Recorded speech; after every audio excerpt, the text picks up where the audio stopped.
Germany plays South Korea next, and from Sweden's point of view, they'll need to beat Mexico, you would imagine, healthily, because one would anticipate that Germany would beat South Korea in Kazan. Although, frankly, who knows just at the moment with the way this group is going. But that's why they're world champions, because they can come up with that, having not played very well. Brilliant. Absolutely brilliant. Honestly, I really enjoyed the game. Obviously, condolences to Henrik over there. No, I mean that. Brilliant. But that's why we love this game of football.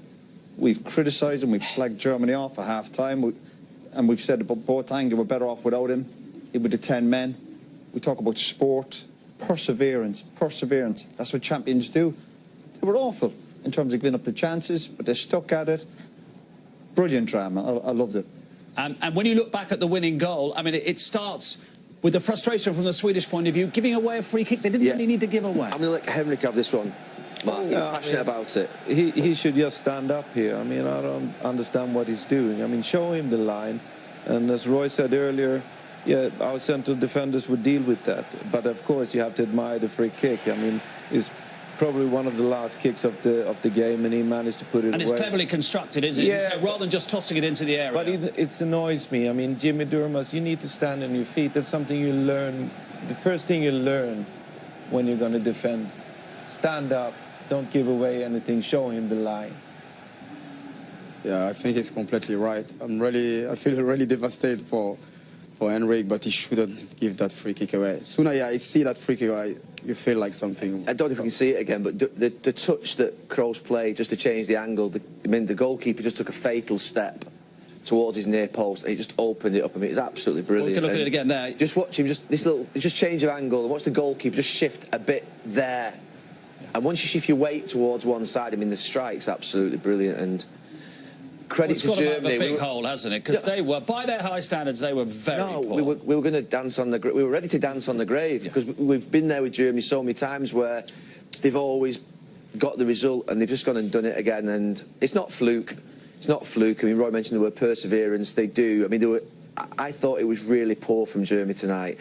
There were warning signs in the first game against Mexico, but because Mexico is so good on the counter-attack, you think, OK. But the performance of the centre-backs and lack of understanding, you think of Boateng's positions tonight on the ball moving forwards. He's got to understand the danger is the counter-attack against Germany, to play back there with Rudiger, to make sure that Gundogan and Kroos are in front. Yeah. I've never seen Germany look so naive in games, but in the end, they get there. Here's Boateng's night, Patrick. So when you talk about a man who's won the World Cup and played for Bayern Munich at the highest level, it's hard to understand or compute what's going on here, isn't it? Nah, to be honest, he had a bad game. He had a bad game. Sometimes you can see he's playing like, you feel like it's Beckenbauer. So I don't want to go harsh on him, but tonight he had a really bad game. And actually, when he was out, sent off, Germany play better. So, yeah, he had a really bad night. Well, they spoke about him having 650 pairs of shoes. Well, he can't be right upstairs. I think I've had 6 pairs of my life. 650 pairs of shoes. Why are you talking about the shoes? Looked like he was playing it. His shoes, yeah, slip-on shoes. No clubs. No clubs anymore. Yeah.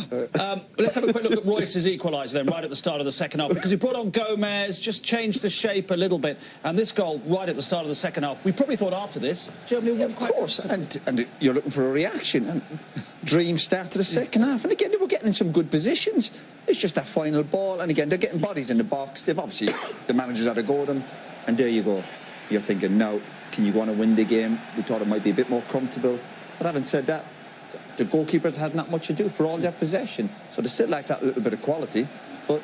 No, I don't know what he was trying to do there, Royce. He was trying to the old flick. Again, overcomplicating the game. Germany, Slaven mentioned something the other day in the studio around them being stuck. About half of this team have played under Pep Guardiola and the influence of Pep on this German team. They seem like they're sort of playing half like Pep Guardiola would do. The 2 full-backs are pushed right high. The 2 centre-backs are split.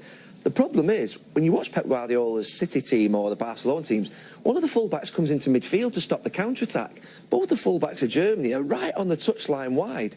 They're getting counter-attacked on. It's as if they're stuck in between what would be a German way, which was the second half, when Gomez is on there and they're putting crosses in the box, bodies in the box, and this possession game, where Kroos is trying to dictate the play and the full-backs are wide, and they're stuck.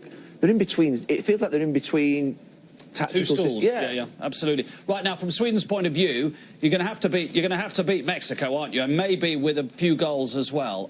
Because you'd imagine that Germany are going to beat South Korea. Well, we imagine. Yeah, what we've seen of South Korea so far, I would expect Germany to win that game quite comfortably.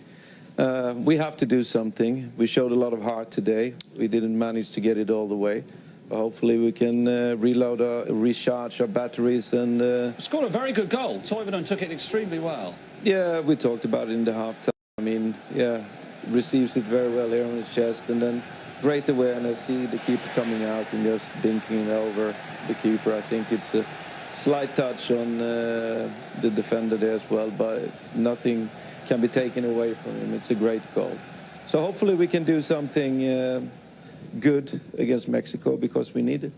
Patrice, you just don't know, do you? I mean, Argentina might still scrape through. Sometimes from the most unpromising beginnings, people can go on. And you know, if they were a horse, Germany, they've done it over course and distance. Oh, of course, we never know, but I just had the feeling Sweden tonight, they just throw their qualification away. I think it will be like, they will have to be really strong mentally to recover after that, because I'm convinced Germany will beat South Korea. Korea. South Korea. OK, plenty more to come then. A very